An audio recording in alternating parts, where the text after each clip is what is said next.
I mean, listen, I can make the argument that President Biden is a much worse threat to democracy. And the reason for that is President Biden is the first candidate in history, the first president in history that has used the federal agencies to censor political speech, so to censor his opponent. I can say that because I just won a case in the Federal Court of Appeals and now before the Supreme Court.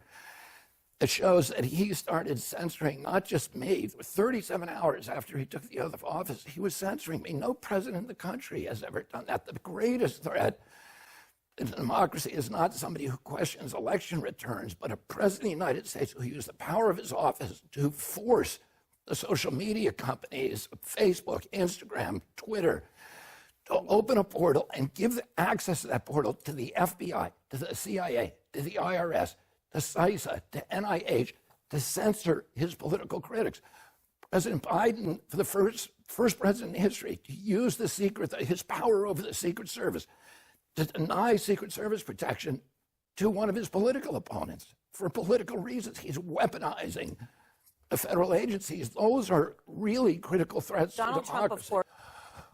Who is a worse threat to democracy? And what I would say is, I'm not going to answer that question, but I can argue that President Biden is, because the First Amendment, Aaron, is the most important. Adams and Hamilton and Madison said, we put the guarantee of freedom of expression in the First Amendment because all of our other constitutional rights depend on it. If you have a government that can silence its opponents, it has license for any atrocity.